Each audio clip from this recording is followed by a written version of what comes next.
presentación de la información.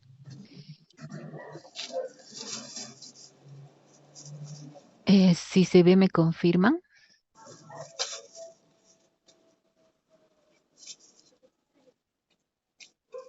¿Se ve la pantalla, hermanos? Sí, se ve, licenciada. Gracias, Ana. Entonces, estamos hablando, hermanos, del proceso de investigación. Como habíamos dicho en la anterior clase, ya estamos en el proceso mismo de investigación, ¿no es cierto? Hemos planteado un problema y hemos luego de eso recapitulado toda la teoría en torno a ese problema y hemos realizado un diseño metodológico que nos va a permitir a nosotros aproximarnos a ese problema, ¿no? La idea de la investigación es conocer, generar nuevo conocimiento. Nosotros hemos partido de una cuestionante, de una pregunta de investigación que tenemos que resolver con nuestra investigación, con la tesis en este caso, ¿no es cierto? Entonces, esta parte del diseño metodológico es muy importante porque es todas las estrategias, agrupa todas las estrategias a través de las cuales nosotros nos vamos a aproximar a esa realidad de la cual ha surgido esa pregunta-problema, pero nos vamos a aproximar a esta realidad de tal manera que podamos encontrar en ella las respuestas o los datos necesarios para construir la respuesta a esa pregunta, ¿no es cierto? Entonces, es, no sé si recuerdan el método científico que partía de la observación y muchas veces habíamos representado a la observación con un ojo gigante, ¿no es cierto? Algo que nos permita a nosotros observar la realidad, ¿no? Y de donde van a surgir luego preguntas, ¿por qué sucede esto? ¿Qué es lo que hace que esto pase así? ¿O cómo pasa esto en realidad? Em, Esas preguntas surgidas de la realidad nos han llevado en un trayecto a través del método científico hasta esa misma realidad, ¿no? Sobre la cual tenemos que aplicar toda una metodología de la investigación. ¿Para qué? Para sacar los datos necesarios de ella. Entonces, en este lugar nos encontramos, hermanos, de sus tesis. En la actualidad, ustedes ya tienen diseñados sus instrumentos de recolección de información y ya estamos a punto de establecer nuestra prueba piloto, ¿no es cierto?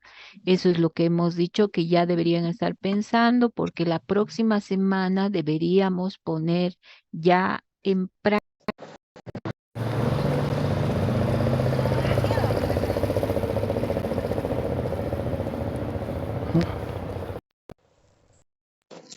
Establecer si esos instrumentos que nosotros hemos construido eh, están bien, son entendibles, son claros, están completos como para recolectar toda la información. Esta prueba piloto nos va a dar a nosotros la validez y la confiabilidad en referencia a nuestro estudio. Entonces, miren qué importante, cómo hemos seguido un proceso desde el inicio, desde la pregunta de investigación para pasar luego a la teorización con la construcción de los diferentes marcos, ¿no? El marco contextual, el marco teórico, etcétera. Todos esos marcos nos han permitido a nosotros conocer de manera detallada el aspecto teórico que rodea a nuestro problema seleccionado. Y luego hemos llegado al diseño metodológico son las estrategias que nos van a permitir a través de la construcción de los instrumentos de recolección de información, acercarnos a esa realidad para poder luego recoger esos datos. En este caso vamos a llegar hasta la prueba piloto que nos va a dar lo que es la confiabilidad y la validez. Ahí nos encontramos, hermanos. Nos encontramos en ese momento muy importante. Este es el momento en realidad que avala de alguna manera nuestra tesis. Esta es nuestra tesis. Este momento es el que va a dar el producto necesario para poder establecer una nueva tesis, es decir, un nuevo conocimiento en referencia al problema que estamos trabajando, ¿no? Estamos en el momento de la recolección de datos. Luego vamos a hacer la tabulación, su análisis y la presentación de los resultados. Hoy quiero que iniciemos mirando un poco de la teoría en referencia a los datos. ¿Qué es el análisis e interpretación de estos datos? Una vez que nosotros los hemos recogido, mis hermanos, hemos aplicado nuestra prueba piloto, en este caso, hemos aplicado los instrumentos a la población, nos toca proceder al análisis de estos datos y para poderlos interpretar. Entonces, analizar los datos se realiza con la intención de descubrir patrones y tendencias en los mismos para poder realizar una interpretación. Una verdad, hermanos, no está construida sobre una opinión personal, ¿no es cierto? Una verdad se corrobora a través de muchas personas hablando al mismo tiempo, ¿no? Y en esas opiniones, especialmente en el área de las ciencias sociales, que está constituida por, en nuestro caso, las personas, nosotros estudiamos a las personas en las ciencias sociales, em, las verdades se construyen, o sea, las realidades, más bien, no diremos verdades, porque nosotros creemos que la verdad está revelada a través de la palabra de Dios, ¿no es cierto? Pero la realidad que vive, cómo podemos saber cuál es la realidad que esté generalizada, pues es a través de las opiniones de muchas personas, ¿no es cierto? Es por eso que habíamos dicho que cuando construíamos nuestra muestra, deberíamos pensar en que esa muestra pueda ser significativa, especialmente cuando trabajamos con datos cuantitativos. Nosotros tenemos que establecer que nuestra muestra sea significativa. ¿Qué quiere decir?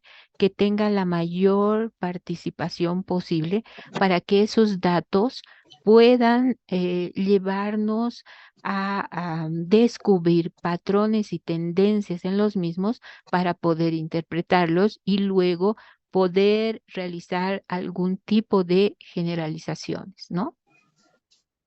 Ahora, hay que tomar en cuenta que las interpretaciones científicas no son verdades absolutas ni opiniones personales, ¿no? Esto es importante. Vuelvo a reiterar, no vale la opinión de una persona, sino realmente significa que tiene que haber una gran generalidad de opiniones sobre una misma cosa para que nos lleven hacia una realidad, más que verdad, ¿no? Esta realidad científica, si la podemos llamar así, en ciencia no hay nada absoluto, todo es rebatible, o sea, todo va a ir transformándose peor todavía si hablamos de las ciencias sociales, ¿no es cierto? Ya hemos aclarado que en ciencias sociales es pues una realidad dinámica donde esta va a ir cambiando momento a momento de acuerdo a las circunstancias, ¿no? Ahora estamos viviendo, por ejemplo, en el mundo otro hecho significativo de la guerra entre los palestinos e Israel que está poniendo al mundo en tensión. Pese a que nosotros estamos muy lejos, hermanos, de este conflicto, de todas maneras, el mundo entero se está como conflictuando mucho y eso de alguna manera nos afecta también a todos, ¿no? Creo que principalmente como iglesia nos afecta ver el sufrimiento, ¿no es cierto? Deberemos sentir misericordia de ver sufrir tanta gente, sean del lado que sean, y principalmente como iglesia cristiana, preocuparnos por orar por todas estas personas que están muriendo sin conocer al Señor. Amén. Deberá levantar en nuestros corazones el fuego de las misiones, hermanos, la importancia de movernos en misiones, que si tenemos alguna persona en nuestra cercanía a la cual podamos evangelizar, que esto que está sucediendo en esos lugares tan lejanos pueda motivar nuestro corazón para compartir la esperanza del Evangelio. Amén. Entonces, como este hecho, suceden hechos cualquier momento que van a transformar las realidades de las personas. Entonces, por lo tanto, en una realidad científica no hay absolutez. Siempre esto va a ir transformándose y puede irse cuestionando, inclusive desde el punto de vista desde el que se lo mira, ¿no es cierto? Había un debate teológico interesante hablando de esto de la guerra entre Israel y Palestina. Am, Al principio del conflicto había un debate en las redes en relación a ponerse del lado, de un lado de los dos, ¿no? Ponerse del lado de Israel o ponerse del lado de los palestinos. Y ahí estaban los teólogos medio conflictuados, ¿no? Em, Porque depende del punto de vista desde donde lo veamos, ¿no es cierto? Es bien interesante, ha sido bien interesante ver este debate y también caer en las conclusiones teológicas a las que se han arribado, que me parecen muy interesantes. Si les interesa, ahí podemos compartir algún material sobre el aspecto del cual estoy citando, pero a eso me refiero cuando depende del punto de vista, ¿no es cierto? En ciencia, todo va a ser de alguna manera relativo. Y a eso damos gracias, hermanos, por tener la palabra del Señor. Amén. Porque nosotros no estamos parados sobre una arena movediza, ¿no es cierto? Sino estamos parados sobre una roca firme. Conocemos la verdad, ¿no? Y a través de esa verdad es que la teología va a conocer la realidad a través del método científico para contrastarla con la verdad y desde esa verdad poder hacer la interpretación de esos datos que está recogiendo de la realidad. Entonces es bien importante el entender am, esa importancia de tener la capacidad de presentar e interpretar los datos de manera correcta y poderlos transversalizar desde el pilar de la palabra, ¿no? Por eso habíamos hecho hincapié que en el marco teórico ustedes podrían estar firmes y muy, muy bien conectados con lo que dice la palabra en referencia al problema que ustedes están tocando, ¿no es cierto?, en sus diferentes tesis. Ahora, es importante también mencionar, hermanos, que estos datos que se recogen con los instrumentos tienen un nivel de incertidumbre, error y además confiabilidad. Todos los datos recopilados de una investigación siempre tienen algún grado de incertidumbre.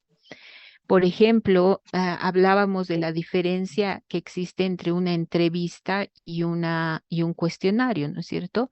En relación a su fiabilidad. O sea, es diferente recoger las opiniones de una persona mirándola cara a cara a recoger sus opiniones a través de un cuestionario donde no sabemos si realmente ha entendido la pregunta o no, etcétera. Entonces, hay algún grado de incertidumbre siempre en los datos que recogemos, ¿no?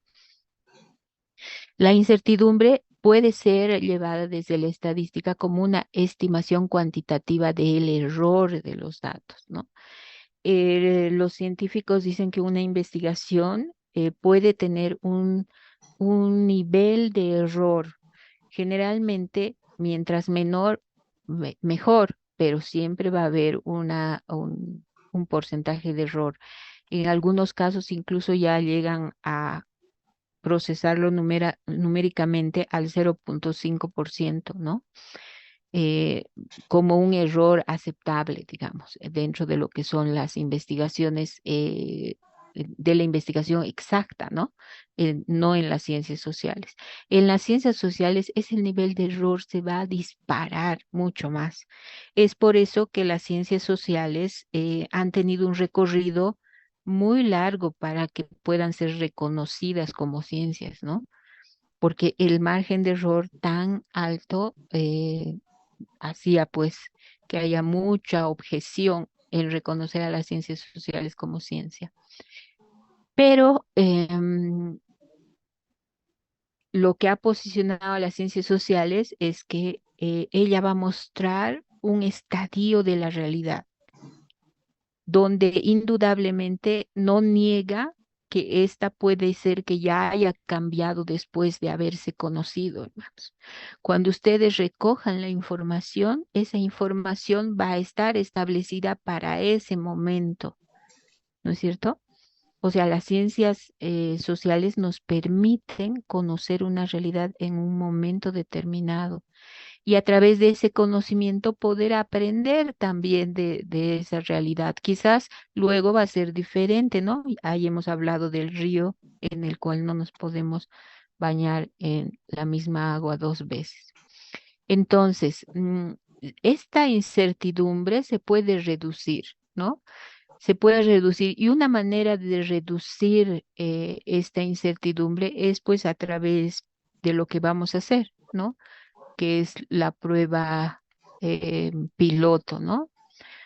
Aquí vamos a tener algunos datos en relación a las fuentes de error, ¿no? Y dice que no puede ser eliminado, ¿no? Se puede medir el error, pero no eliminarse por completo, ¿no? Puede haber un error que es introducido humanamente, por ejemplo, la calibración incorrecta o inconsistencia de datos, ¿no? Si yo estoy haciendo una medición, por ejemplo, de la estatura de los niños, promedio, quiero sacar la estatura de los niños, de promedio de los niños de 5 años, digamos, y hago una medición, pero no tomo en cuenta los calzados de los niños. Eso significaría una calibración incorrecta, ¿no es cierto? No les he hecho quitar los calzados, por tanto hay una diferencia entre la realidad y lo que realmente yo estoy midiendo. Entonces hay que tener cuidado en la calibración de los instrumentos, especialmente cuando vamos a hacer ese tipo de sondeo, ¿no? Am, Vamos a, entonces, ¿qué podemos hacer para minimizar los errores? Calibrar los instrumentos o medidas contra estándares conocidos, implementar procedimientos estandarizados para minimizar el error humano. Cuando ya contamos con procedimientos estandarizados, es mejor usar esos procedimientos. Por ejemplo, en psicología, nosotros ya tenemos diseñados, podemos contar con test diseñados en ciencias sociales para hacer, por ejemplo, medición del IQ, de la hiperactividad, de personalidad, etcétera. Ya son procedimientos que han sido estandarizados, que han sido comprobados y que están avalados a través de teoría, ¿no? Entonces, eso es importante. Debemos tener la documentación completa de los métodos de investigación, entender las técnicas, entender las metodologías que estamos estudiando y las que estamos realizando, ¿no es cierto? La investigación, hermanos, no es una aplicación automática o mecánica. Yo tengo que entender el proceso lógico del procedimiento metodológico y luego realizando réplicas o repeticiones. ah, Aquí como una simple comentario. Esto de las réplicas y repeticiones es pues importante, hermanos, ¿no?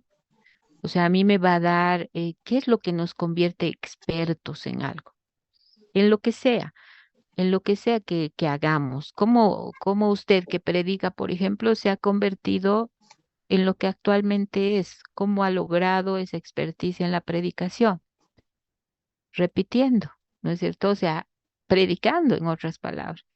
Ha tenido que acceder seguramente las primeras veces, no sé si recuerdan cuando han estado predicando o dando una charla por primera vez, seguramente si comparamos esa primera vez con la actualidad, vamos a ver el reconocido del progreso que han tenido en esa experticia, ¿no es cierto? En investigación es igual, hermanos. O sea, muchas veces, em, y cuando hagan la prueba piloto se van a dar cuenta de cómo esto nos ayuda a poder tener un mayor control en los elementos, ¿no? Los que van a hacer prueba piloto, hagan la prueba piloto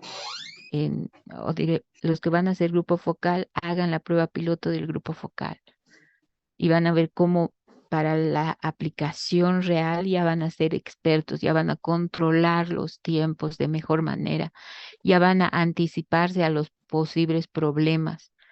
Entonces, esto nos ayuda en la minimización de error, ¿no? Esto ya hemos visto en la anterior clase.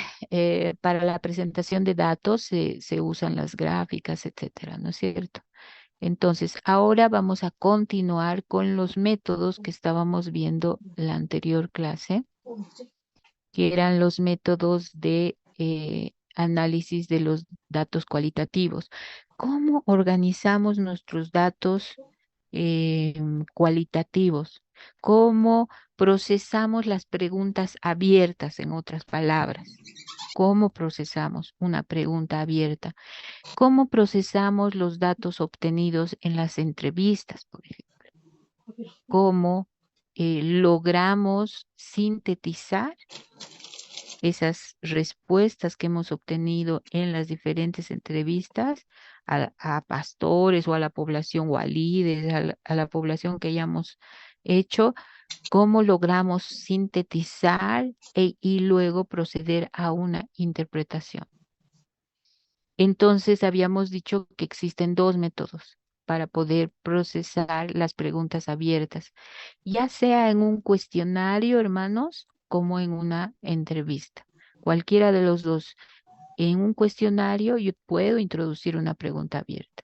En una entrevista también. En un grupo focal, ni qué decir, ¿no? La mayoría de los grupos focales manejan las preguntas abiertas, no son preguntas cerradas. Entonces, estos métodos son aplicables a esos tres instrumentos: al cuestionario, al grupo focal y a la entrevista. La primera metodología que habíamos visto ya un poco la anterior clase y que hoy vamos a hacer una práctica aquí en clase por grupos es la que se llama la reducción de datos.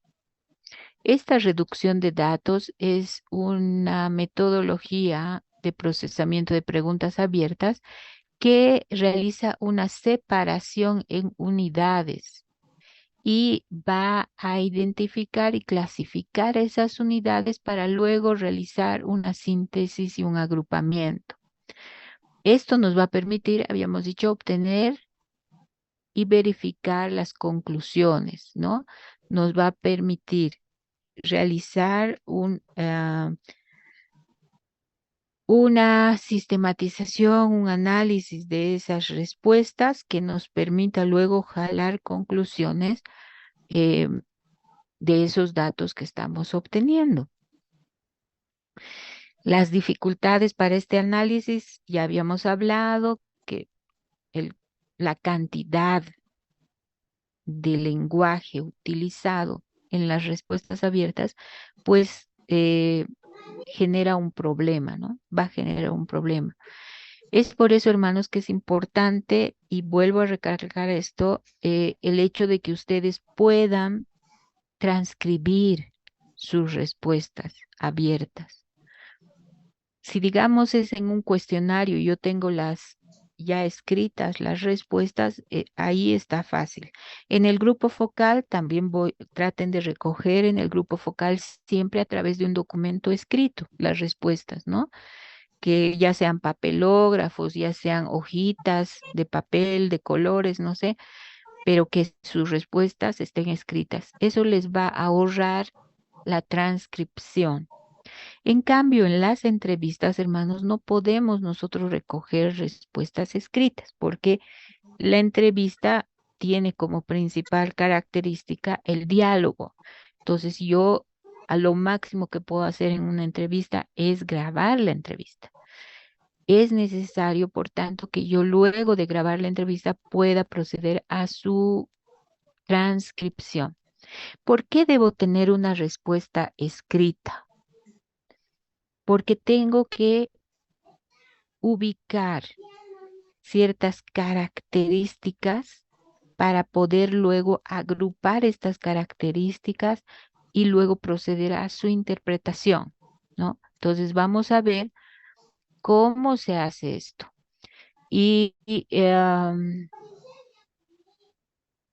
Habíamos mostrado este ejemplo de esta técnica de reducción de datos, donde teníamos 4 respuestas a la pregunta ¿cuál es la situación de las prácticas sexuales en Cochabamba? Queremos saber qué piensan las personas de esto, ¿no?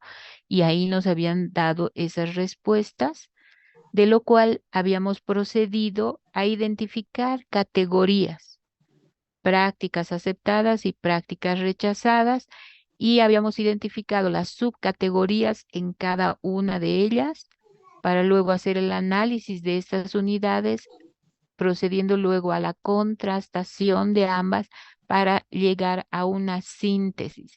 Esta síntesis, hermanos, es la que yo luego voy a jalar a mi interpretación.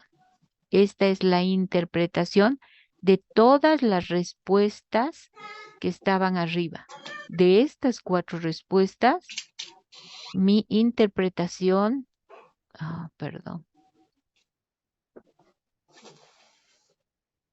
ay, perdón, estoy, ok, es esta, ¿no? O sea, de estas 4 respuestas, mi interpretación va a ser esta. Pero yo tengo que presentar un proceso de reducción lógico, una tabla de salida de esas respuestas. No puedo sacar mi interpretación de la nada, ¿no es cierto? Tiene que haber una lógica a través de la cual yo he procedido a reducir estos datos. Ahora, vamos a ver cómo esta técnica de reducción de datos es más aplicable a los grupos focales y las entrevistas, porque precisamente no son muchas. Si nosotros aquí estamos presentando 4 respuestas, es porque esta pregunta ha llegado solamente a 4 personas, hermanos, ¿no? Imagínense si yo aquí tuviera 50 preguntas. Entonces, realmente esto sería como muy largo de hacer, muy dificultoso, ¿no? Pero es una técnica muy buena que nos va a servir para las entrevistas y para los grupos focales. Y en grupos focales yo máximo tendré unas 10 personas. Está genial. Yo puedo hacer con 10 personas este sistema, ¿ya? Am, ¿Entienden el procedimiento? A la anterior clase lo habíamos explicado, no sé si quieren que lo volvamos a repetir.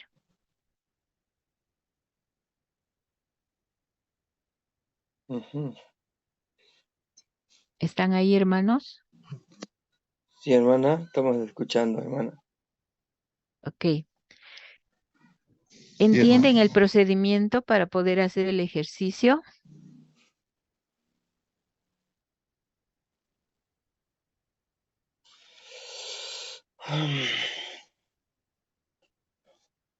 Sería tal vez bueno volver a repasar un poco. Sí, teníamos estas 4 respuestas, ¿no?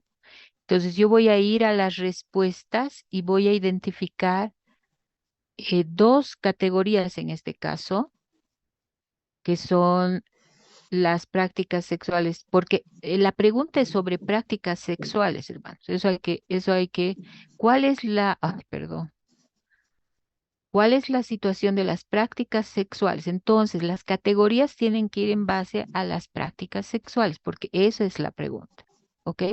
Entonces, yo ubico las cuáles son aceptadas y cuáles son rechazadas, y de las respuestas voy a sacar las subcategorías. Una vez sacadas las subcategorías, voy a hacer el análisis de cada una de ellas. Es decir, de esta subcategoría, ¿qué es lo que me dicen en la respuesta? Ujú. Sexo en el matrimonio es ideal, pero poco visto en la actualidad, dice aquí, ¿no? Y eso está en la respuesta que me han dado. Ujú. Está en esta respuesta. No estoy sacando nada de otro lado, sino simplemente procesando las respuestas. ¿No? Igual, infidelidad masculina, que dice la respuesta que es muy común. Y como es común, en la respuesta también me decía que era aceptado hoy en día. ¿Cuál es lo rechazado hoy en día por la sociedad en este caso? ¿No? Eso es lo que estamos, sociedad cochabambina. Es rechazado el sexo entre parientes, perdón, pero dice que se ve muy frecuentemente. Ese es el análisis. Infidelidad femenina es común, pero muy mal vista. ¿No? Miren, diferente de lo anterior, ¿no? Entonces, en la siguiente columna hago la contrastación o comparación de ambas categorías. Las primeras se aceptan, ¿cuáles son las prácticas sexuales aceptadas? El sexo en el matrimonio y la infidelidad masculina. Entonces, se acepta las relaciones sexuales en el matrimonio y la infidelidad masculina. Y B, se rechaza el incesto, que sería el sexo con parientes, ¿no? Y la infidelidad femenina. Ahora, ¿qué me dice esto? ¿Cómo redacto la síntesis? ¿Qué me dice esto? Que en la actualidad se ve muy poco de la práctica sexual como exclusiva para el matrimonio. Existe infidelidad muy frecuente, que en el caso de las mujeres es muy mal visto. Preocupa las prácticas sexuales entre los parientes. Esa es la síntesis que yo puedo hacer. Podría incluir incluso aquí algo sobre el machismo, ¿no? ¿Por qué la infidelidad masculina es común y no se dice nada al respecto? Pero la femenina es mal vista. O sea, que aquí hay un paréntesis que yo he puesto entre que habla del machismo que se podría expresar en la síntesis también. Ok. Entonces, ahora vamos a tener este ejercicio. Para eso los voy a dividir entre grupos y les voy a mandar estas 2 diapositivas al WhatsApp. A ver.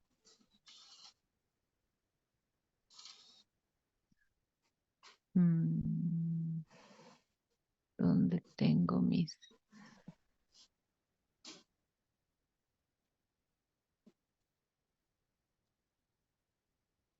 Oh, no. No puedo formar grupos. Mm, mm, mm.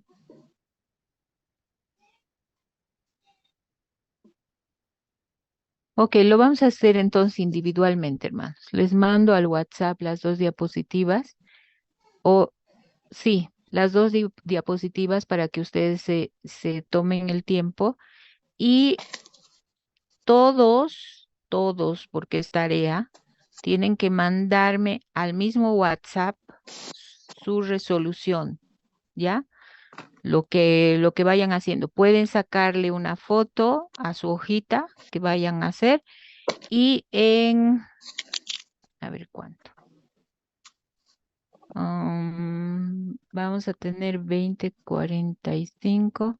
Sí, en media hora, les voy a dar media hora para que hagan el ejercicio. Me lo mandan a mi WhatsApp personal, no al WhatsApp general para que no haya alguien que copie, ¿ok? Entonces, individualmente vayan trabajando, por favor, esto. Enseguida les mando la imagen del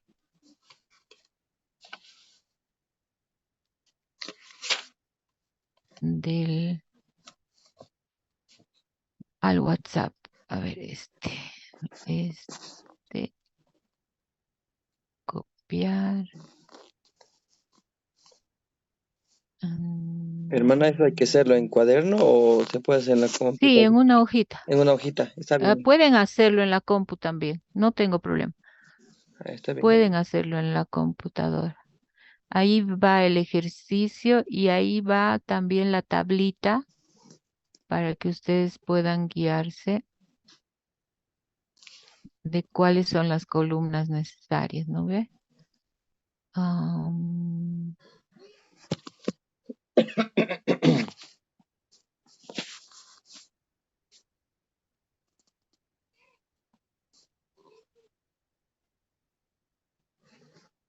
ok, ahí está, hermanos. La primera diapositiva que ustedes tienen en el WhatsApp, a ver, lo voy a compartir para que lo veamos.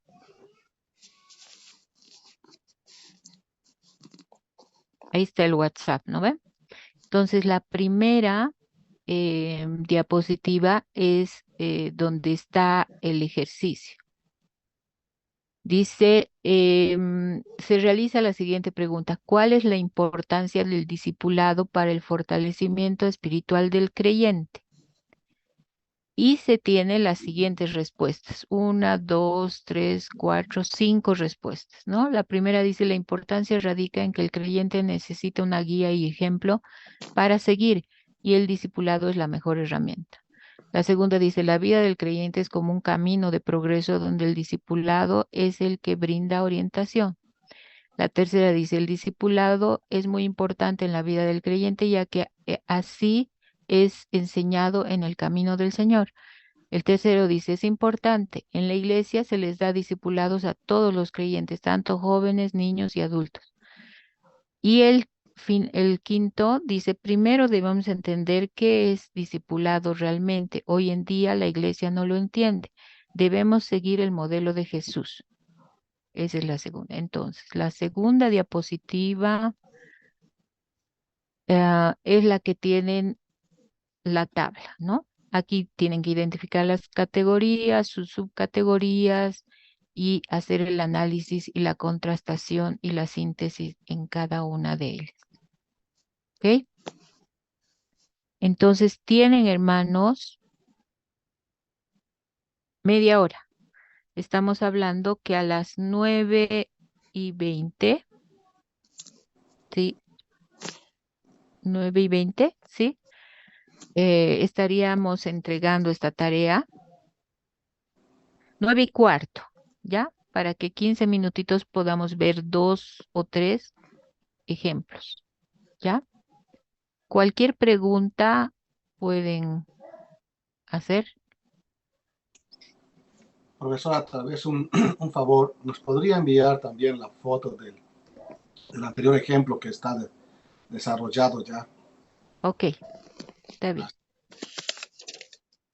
O les voy a poner acá el ejemplo, hermanos, para que no estén yendo y buscando. Acá les voy a poner todo el tiempo el ejemplo otro, ¿ya? Para que tengan aquí.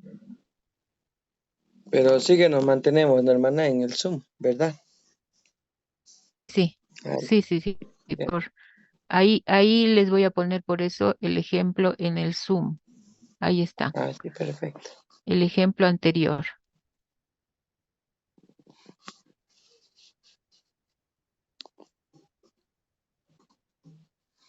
Si quieren pueden sacarle foto, hermanos. Estas eran las preguntas y las respuestas del ejemplo, ¿no? Estas eran las respuestas del ejemplo y este es el procesamiento. Ujú.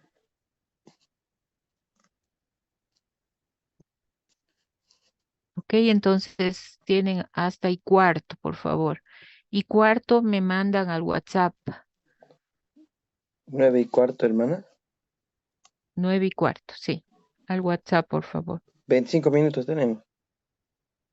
Sí, 25, porque es hasta y media no vamos a alcanzar. Por lo menos quisiera ver 2 o 3 Sí, hermana, está bien. resueltos. ¿Ya? Cambia. Cambia de acuerdo al interpretador, es decir, al tesista, al investigador, porque depende del análisis de las categorías, ¿no es cierto? Que no es que estén mal, si nosotros las sabemos justificar, pueden estar. Y vamos a ver estos dos ejemplos, que son los primeros que han llegado. Este, si no me equivoco, es de Marianela, ¿verdad? ¿Estás ahí, Marianela? Sí, Liz, estoy aquí. Es tuyo, ¿no? Sí, Ya, ok. Entonces ha identificado dos categorías. Dice, el creyente necesita una guía espiritual y el creyente necesita un ejemplo a seguir. La subcategoría discipulado y modelo de Jesús. Ahora, hermanos, tenemos que tener cuidado cuando vamos a hacer nuestra identificación de categorías. ¿Por qué? ¿Cuál es la importancia del discipulado para el fortalecimiento espiritual del creyente? Es la pregunta. Entonces tenemos que centrarnos para la identificación de las categorías en la pregunta. Entonces aquí nos está hablando de la importancia del discipulado para el fortalecimiento espiritual del creyente. Entonces, ¿cuáles podrían ser las categorías en relación a esta pregunta que nosotros podemos identificar? ¿O cuáles, las categorías son como las opciones, mis hermanos, que tenemos? ¿Cuáles podrían ser? Podría ser, hermana, importancia y fortalecimiento. No, porque la pregunta es ¿cuál es la importancia del discipulado para el fortalecimiento como una sola? Entonces, ¿cómo, qué posibilidades yo tengo en esto?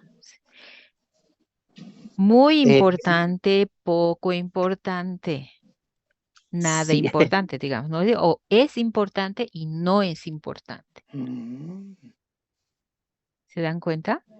O sea, según la pregunta, tengo que yo seleccionar mis categorías. Entonces, muchas veces, hermanos, reuniendo todas las preguntas, solo vamos a tener una categoría. Todos nos han dicho es importante, es importante, es importante. Y aquí hubiese sido así si es que, ay, perdón, si es que no hubiera esta última respuesta. Se dan cuenta, aquí dice la importancia radica el que nos está diciendo cuál es la importancia. Pero al decir la importancia radica, ¿qué nos está diciendo? ¿Que es importante o no? ujú. Hello, ¿hay alguien? Sí. Sí, es importante. Sí, es importante, ¿no? Ujú. Luego, la vida del creyente es como un camino de progreso donde el discipulado es el que le brinda orientación. Entonces, aquí nos está diciendo que es importante. Sí. sí, En la tercera también, el discipulado es muy importante. Aquí está re claro, ¿no? ¿Cuál es la importancia? Es muy importante. El quinto, cuarto, es importante, igual, ¿no? Ahora, esta respuesta última es la que no nos queda claro y nos va a conllevar a desarrollar otra categoría, porque no nos está hablando de la importancia, hermanos. O sea, esta respuesta nos está llevando hacia otro detalle, que no es la importancia. Dice, primero debemos entender qué es el discipulado. Realmente hoy en día la iglesia no lo entiende. Debemos seguir el modelo de Jesús. Entonces, no nos está diciendo si es importante o no, nos está llevando a otro aspecto, que es el entendimiento del discipulado, ¿no es cierto?, en la iglesia. Ok, vamos a volver a ir al ejemplo, aquí a este ejemplo, ¿no? Entonces, ahí hay que tener cuidado. Si la pregunta va hacia la importancia, tendremos que ver si es importante o no. A ver, vamos al otro ejemplo que es de Verónica. Dice las categorías, el discipulado como guía y orientación y el discipulado en la iglesia. Entonces, si yo uso, por ejemplo, estas categorías, en la subcategoría me voy a repetir. ¿Se dan cuenta? Dice una subcategoría, el creyente necesita guía, y aquí estoy hablando de guía. El discipulado es el que brinda orientación, y aquí estoy hablando de orientación. Pero la categoría es importancia, ¿no es cierto? El discipulado es importante para el desarrollo del creyente, y la subcategoría brinda una guía, brinda orientación, enseña el camino al Señor, sería aquí, sus subcategorías, ¿no? Y el otro aspecto es el que nos está dando la última respuesta, que el discipulado en la iglesia, aquí está interesante, podríamos ponerlo como categoría, esto está bien, el discipulado en la iglesia, ¿no? Pero ¿qué dice en referencia a ese discipulado en la iglesia? Que la iglesia, ¿qué pasa con la iglesia? Según la respuesta número 4, dice, hoy en día la iglesia no lo entiende. Y no se está hablando de que hay un modelo. O sea, la iglesia no entiende y hay un modelo. A ver, vamos a dejar de compartir esto porque hay otro que está acá. A ver, vamos a ver cómo lo ha hecho Abimael. Todavía tenemos unos segundos. El discipulado espiritual, ¿pero qué? ¿Es importante o no? ¿No es cierto? O sea, otra vez estamos jalando una categoría que no tiene relación con nuestra pregunta. La categoría tiene que tener relación con la pregunta que hemos hecho. En el ejemplo, la pregunta era, ¿cuál es la situación de, ¿cómo era? De la sexualidad, algo así, ¿no es cierto? Entonces, y de ahí se jalaban las dos categorías. Entonces, en este ejemplo es cuál es la importancia, por tanto, esas son las categorías que yo tengo que identificar.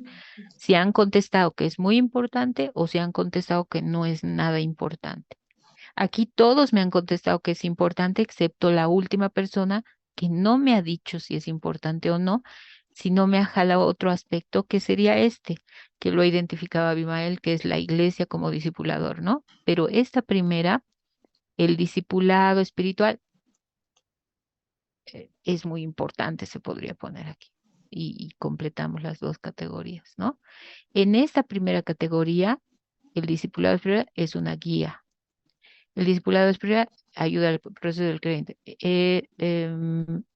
Esta es la categoría. Importancia del discipulado espiritual, aquí. Y la tercera que era, ejemplo, creo, ¿no? Algo así, no me acuerdo ahorita en las respuestas. Y la iglesia como discipulador, aquí tendríamos que poner cuáles son las subcategorías, pero estas subcategorías, hermanos, salen de las respuestas. En ninguna respuesta nos habla de mentor de discípulos. Y en ninguna respuesta nos habla de capacitador de discípulos. Entonces, no metamos elementos que no están en las respuestas. ¿Ok?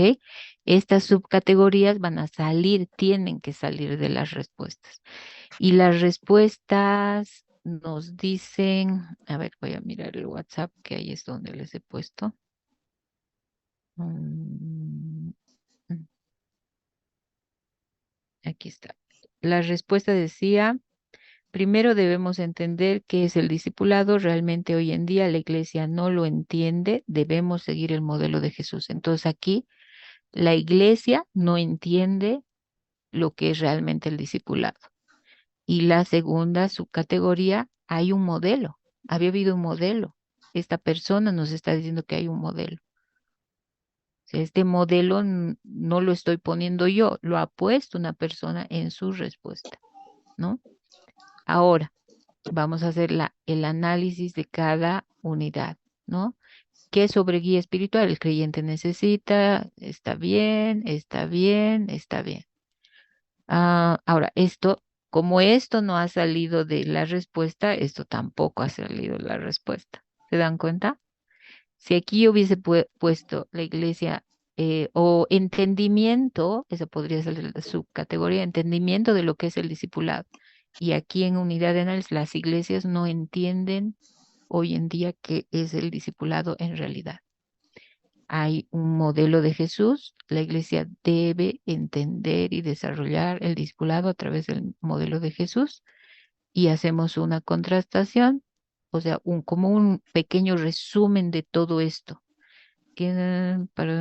¿Está bien? No, esto está mal. ¿Por qué? Porque no hemos sacado esta parte de las respuestas. Y luego vamos a ir a la síntesis. En la actualidad, la necesidad de desarrollar programas de estudio es muy importante. Para ello se debe crear programas en las iglesias para... ¿Se dan cuenta cómo el modelo de Jesús, que no lo hemos jalado de la respuesta, que para mí es vital, hermanos? Esa respuesta para mí es como, ¿no ve? No lo hemos jalado a la síntesis porque aquí no lo hemos considerado. Entonces hay que ir corrigiendo. No sé si con estos ejemplos estamos entendiendo el proceso. ¿Alguna pregunta? ¿Quieren ver algún ejemplo más? Hermana, entonces todo lo que sale en ese cuadro de síntesis es todo lo que responden, digamos, los entrevistados, ¿verdad? Nosotros no metemos nada, digamos, de nuestra idea. No, nada, porque es una técnica de reducción de datos. Ujú. O sea, yo no puedo meter mi opinión para nada, ni siquiera en la síntesis. Ajá. Esto, ¿para qué me sirve esto? Para precisamente no meter mi opinión personal, sino que todo haya salido de las respuestas Así, hermana. y que con todas las respuestas yo pueda construir una síntesis. ¿Se dan cuenta? Una síntesis que haya logrado jalar, porque si no, hermanos, lo que tendemos a hacer es a poner nuestro entendimiento y lo adornamos, siempre lo vamos a ir adornando, porque somos así, o sea, empezamos a meter alguito de nuestro y no puedo hacer eso yo con los datos, porque ya los estuviera eh, como tergiversando, pues ya estoy metiendo mayor error, ¿no ve? Es lo que hemos visto. Tenemos que proyectar en la síntesis las respuestas que hemos recogido. Es por eso, hermanos, que la tabulación de preguntas abiertas es más compleja y debe ser más cuidadosa y nos va a tomar más tiempo. Es por eso que con algunos de ustedes veía sus cuestionarios con 5, 6, 7 preguntas abiertas, ¿no? Y les decía, no, redúceme, por favor, redúceme. ¿Por qué? Porque si hago una pregunta abierta, yo tengo que mostrar el proceso de tabulación. Tiene que estar en anexos. Estas tablas que ustedes van a armar tienen que estar en los anexos de su tesis. Y tienen que jalar esa lógica desde la respuesta de los entrevistados o de los cuestionados, ¿no? Ahora, hermanos, ¿qué hago? Bueno, tenemos unos minutitos más. Aguántenme, por favor, porque no quisiera dejar desconectado. Hemos hecho con 5 respuestas, hermanos. Y 5 respuestas bien concretas, ¿no ves? Se dan cuenta, 2 líneas. No siempre es así. En una entrevista muchas veces una respuesta es media hoja, media plana en la transcripción.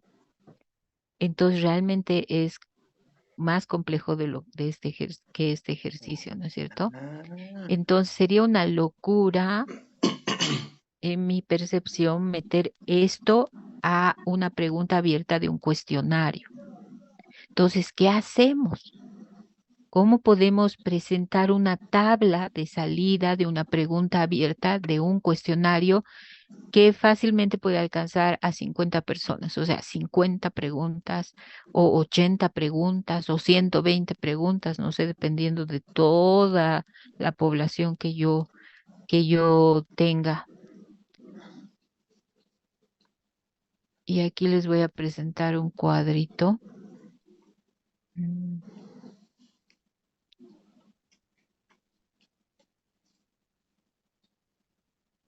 Ay, no, este. ¿Qué es el otro método? ¿Qué es el método que se llama el método de categorización? Lo que yo voy a hacer es encontrar categorías para la respuesta. En este caso, la pregunta es ¿cómo es la atención en una tienda, ya? Una tienda de artículos de venta de artículos. Entonces, la pregunta para este ejemplo es cómo es la atención en esa tienda? Y la respuesta es abierta. Lo que yo hago es numerar mis respuestas, ¿no? En este caso aquí le han puesto un ID de respuesta que puede ser, yo puedo poner más simple, ¿no ves? Si son 50, 01, 02, 03, 04 o 1, 2, 3, 4, 5. La cuestión es que yo puedo identificar de dónde estoy jalando esta respuesta, de cuál formulario, ¿no? Entonces, cuidado con esto, porque si tienen preguntas abiertas, mejor que ya sus formularios estén numerados o los numeran al tabular, ¿no? 1, 2, 3, 4, 5, 6, 7, para saber cuál es. La siguiente columna es la respuesta. ¿Qué hago yo en este caso? Voy a identificar en todo el texto que me ha contestado cuál es la parte más importante. Y eso se lo hace a través del subrayado, hermanos. Si estamos hablando de la tabulación de cuestionario, ¿no veo? O sea, donde tengo más de 5, 10 preguntas. Entonces, esta tabla puede extenderse, ser fácilmente muy larga. Lo que vamos a hacer es transformar esto que está abierto en categorías que nos permitan establecer cuántas personas han puesto su respuesta en cada una de las categorías. Muy probablemente hay algunas que hayan puesto su respuesta, por ejemplo, fíjense esta última de aquí abajo, dice, los empleados parecen estar desbordados por la cantidad de gente. Más abajo, por tanto, existe una mala atención, decía. Entonces, aquí hay mala atención, 1, y mucha gente, 2. O sea, una misma respuesta en 2 categorías, ¿ya? ¿Qué me va a permitir luego sacar una sumatoria aquí abajo y poder establecer el porcentaje de personas que han puesto que, por ejemplo, la tienda estaba desbordada y había mucha gente? ¿Cuánto porcentaje ha hablado de una mala atención? ¿Cuánto porcentaje ha hablado de que la tienda es muy cara? ¿Cuántas personas han dicho que sus productos son de mala calidad? ¿No es cierto? Estas categorías las establezco yo de acuerdo a mi pregunta. En el caso de la pregunta que teníamos, por ejemplo, del discipulado, yo podría haber establecido las categorías de muy importante, poco importante, nada importante, el discipulado del modelo de Jesús, por ejemplo, ¿no es cierto? Desde las respuestas. Una vez que yo subrayo las 50 respuestas, me voy a dar cuenta cuáles son las categorías sacando de esas respuestas. Muchas categorías, como en este caso, que es una tienda muy cara, solamente una persona quizás haya puesto, ¿no? Entonces, ¿qué me lleva a decir esto, no? Las categorías que son más concurridas son las que tienen que manejar mi síntesis. O sea, voy a redactar mi síntesis poniendo énfasis en las categorías más concurridas, ¿no? Esta tienda tiene una muy mala atención y está desbordada de gente. Ese es el principal problema. Es cara también, pero no es un problema principal lo caro, porque una sola persona de todas me ha dicho eso. Entonces, esto me permite trabajar con muchas, muchas respuestas abiertas, ¿no? Este otro método de categorización. El otro es el método de reducción de datos, que tiene una lógica de trabajo, ¿no? Ahora, para respaldar mi síntesis, mi interpretación, tengo que presentar la tabla de salida con el procedimiento que haya utilizado, ya sea el de reducción de datos o el de categorización. Quiero que preparen preguntas, hermanos, para la siguiente clase en referencia a esto, ¿ya? No se olviden que su prueba piloto la van a tener que tabular. Entonces, en sus instrumentos, si tienen entrevistas, si tienen grupos focales o si tienen cuestionarios con preguntas abiertas, estos procedimientos tienen que estar en sus tablas. Quiero verlos, tienen que estar en sus tests. Entonces, cualquier duda en el procedimiento de tabulación que tengan, lo vamos a ir revisando en clase, ¿ya? Hasta aquí alguna pregunta. Entonces, ese es el procedimiento para las preguntas abiertas, hermanos. Para las preguntas cerradas, lo que vamos a hacer es establecer un procedimiento a nivel estadístico, ¿no? Si mi cuestionario tiene un nivel estadístico, este de categorización también me puede llevar a al establecer porcentajes de los cuadros o de las respuestas, a partir de las respuestas y de cuántas personas han entrado en cada categoría. Yo estoy transformando esta pregunta abierta en una pregunta cerrada, pero desde las categorías que han dado las mismas personas. O sea, no he establecido yo mis categorías con antelación, sino han sido establecidas desde las respuestas de las personas.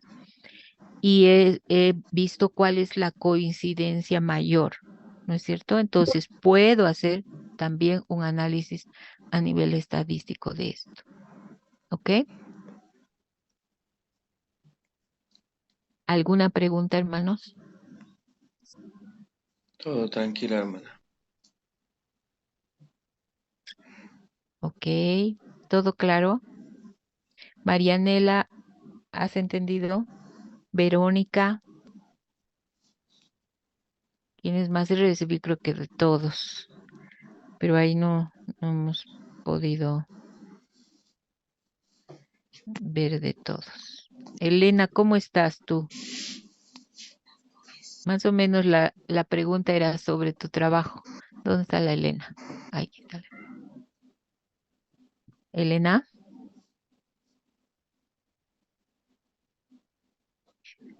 Elena. Háblenme, hermanos, si no pienso que se han ido y me han dejado en visto. Nos seguimos aquí, hermana. Atentos. Sí, pero Seguimos aquí, Lice. Ok, ya. Entonces, espero que se esté entendiendo, ¿no? Esto es realmente mucho más fácil hacerlo en presencial, pero agarren el ejemplo y sigan practicando, hermanos. La única manera de lograr hacerlo es practicando, ¿no? No se olviden que todo tiene que salir de las respuestas, ¿no?